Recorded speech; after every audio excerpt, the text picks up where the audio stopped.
जय जिनी, नमस्कार, good morning India. मैं हूं आपकी दोस्त रुचि और स्टोरी टाइम में आप सभी का स्वागत है। हर कहानी अपने अंदर एक संदेश छिपा कर रखती है जो हमें मोटिवेट करता है अंधेरे से उजाले में जाने के लिए। जब कभी भी हम कंफ्यूज होते हैं तो यही कहानी हमें सच्ची राह दिखाती है और बन जाती है आपकी सच्ची दोस्त। अगर मेरी कहानियाँ भी आपकी सच्ची दोस्त बन रही हैं तो प्लीज़ चैनल को सब्सक्राइब, लाइक एंड शेयर कीजिए। आज की कहानी का शीर्षक है एक पागल भिखारी।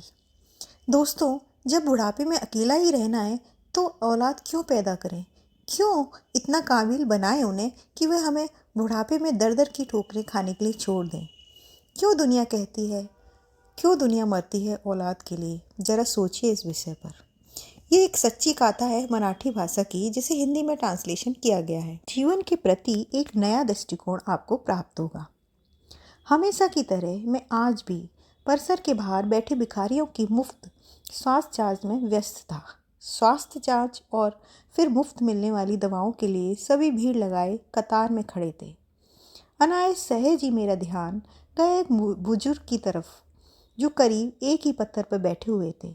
सीधी नाक, घुंघराले बाल, निस्ते आंखें, जिस्म पर सादे लेकिन साफ सुथरे कपड़े। कुछ देर तक उन्हें देखने के बाद मुझे यकीन हो गया कि वो भिखारी नहीं है।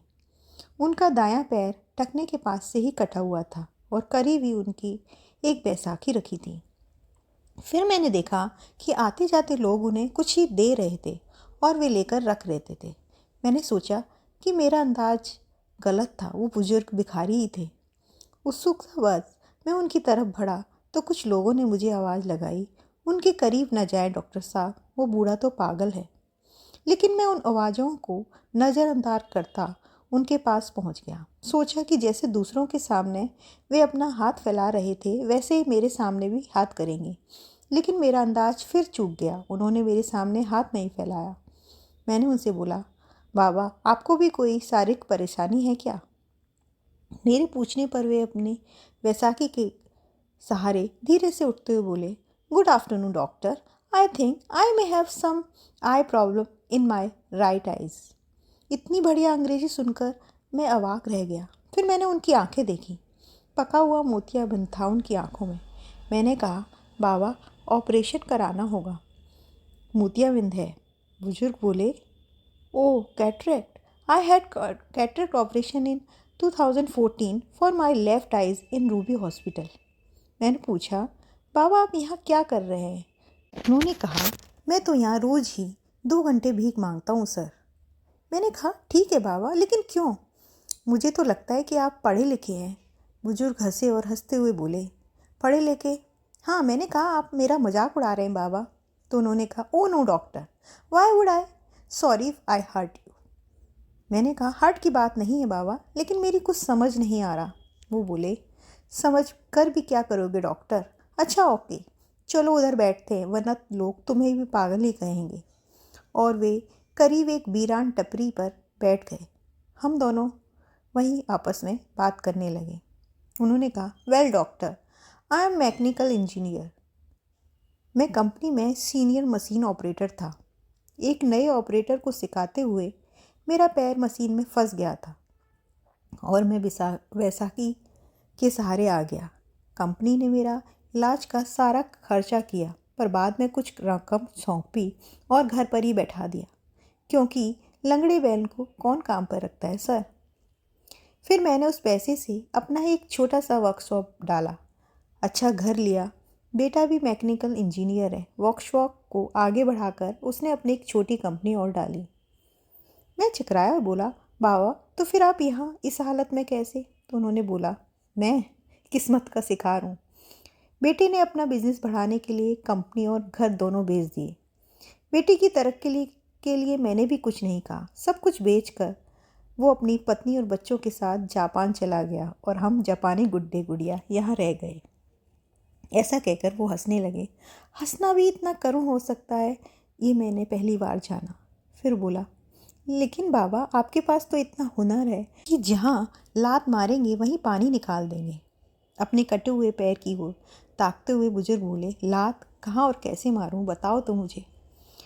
उनकी बात सुनकर मैं खुद भी शर्मिंदा हुआ कि मैंने ये क्या बोल दिया। मैं बोला, आई मीन सर, आप भी कोई भी आपको नौकरी दे देगा, क्योंकि आपके क्षेत्र में आपको इतने सालों का अनुभव जो है। उन्होंने कहा यस डॉक्टर, और इसी वजह से मैं एक वर्कशॉप में काम करता हूँ। 8,000 रुपये तनख्वाह मिलती है मुझे। मेरी तो कुछ समझ ही नहीं आ रहा था। मैंने बोला फिर आप यहाँ कैसे? उन्होंने बोला डॉक्टर, बेटे के जाने के बाद मैंने एक चाल में एक टीन का छत वाला घर किराए पर लिया है। वहाँ मैं और मेरी पत्नी रहते हैं। उसे पैरालिसिस है, मैं उठ बैठ नहीं सकती। मैं 10 से 5 नौकरी करता हूँ और 5 से 7 इधर भीख मांगता हूँ, फिर घर जाकर तीनों के लिए खाना बनाता हूँ। मैंने आश्चर्य से पूछा, अभी तो आपने बताया कि आप और आपकी पत्नी है, फिर ऐसा क्यों कहा कि तीनों के लिए खाना बनाता हूँ? उन्होंने बोला डॉक्टर, मेरे बचपन में मेरी माँ का स्वर्गवास हो गया था, तो मेरे एक जिगरी दोस्त की माँ ने मुझे अपने बेटे जैसे ही पाला। 2 साल पहले मेरे उस जिगरी दोस्त का निधन हार्ट अटैक से हो गया, तो उसकी 92 साल की माँ है। मैं अपने साथ उन्हें घर ले आया और वो भी हमारे साथ रहती हैं। मैं अवाक रह गया। इन बाबा का खुद तो बुरा हाल है, पत्नी भी अपंग है, खुद का एक पाँव नहीं, घरबार नहीं। जो बेटा था वो भी इनको छोड़कर चला गया, फिर आज भी वे अपने मित्र की माँ की देखभाल करते हैं। कैसा जीवट इंसान है ये। कुछ देर बाद मैंने सामने सर में पूछा, बाबा बेटा आपको रास्ते पे ले आया, आपको गुस्सा नहीं आता उस पर? उन्होंने कहा नो नो डॉक्टर, अरे वो सब उसी के लिए कमाया था, जो उसी का था उसने ले लिया, इसमें उसकी गलती कहाँ है? लेकिन बाबा, मैं बोला, लेने का ये कौन सा तरीका हुआ भला? सब कुछ ले लिया, ये तो लूट हुई। अब आपके यहाँ भीख मांगने का कारण भी मेरी समझ में आ रहा है बाबा। आपकी तनख्वाह में 8,000 रुपये मिलते हैं, तो इन तीनों का गुजारा नहीं हो पाता होगा, इसलिए आप यहाँ आते हैं। बुजुर्ग बोला no, you are wrong doctor. 8,000 में मैं सब कुछ मैनेज कर लेता हूँ, लेकिन मेरे मित्र की जो माँ है उन्हें डायबिटीज और ब्लड प्रेशर दोनों हैं। उनकी बीमारियों की दवाई चल रही है, बस 8,000 रुपये में उनकी दवाइयाँ मैनेज नहीं हो पाती। मैं 2 घंटे यहाँ बैठता हूँ, लेकिन भीख में पैसे के अलावा कुछ भी स्वीकार नहीं करता।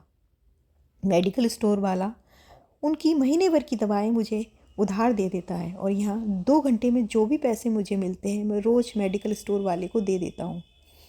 मैं अपलक उन्हें देखने लगा और सोचा, इन बाबा का खुद का बेटा इन्हें छोड़कर चला गया और वे खुद किसी और की माँ की देखभाल कर रहे हैं। मैंने बहुत कोशिश की, लेकिन खुद की आंखें भर आने से रोक नहीं सका। भरे गले से मैंने उनसे कहा, बाबा किसी दूसरे की माँ के लिए आप यहाँ रोज़ भीख मांगने आते हैं? उन्होंने कहा दूसरे की? अरे मेरे बचपन में उन्होंने बहुत किया मेरे लिए, अब मेरी बारी है।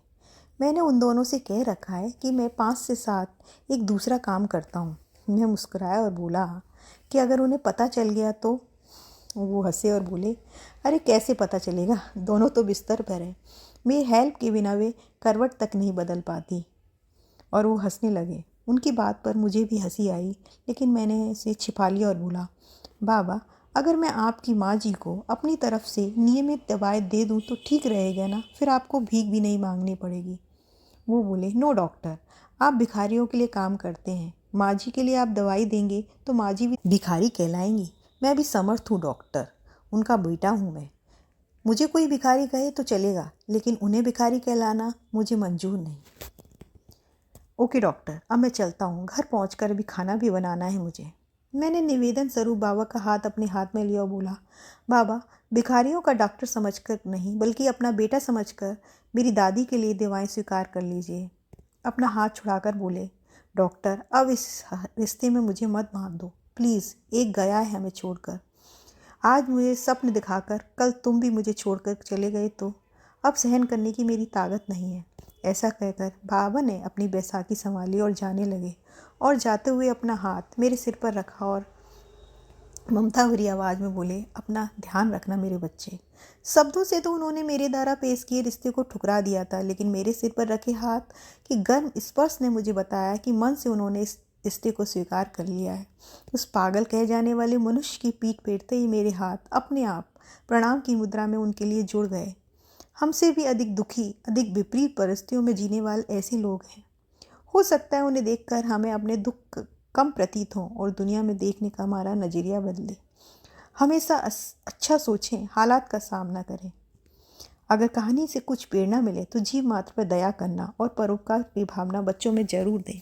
जय जिनेंद्र। फिर मिलते हैं अगली कहानी में।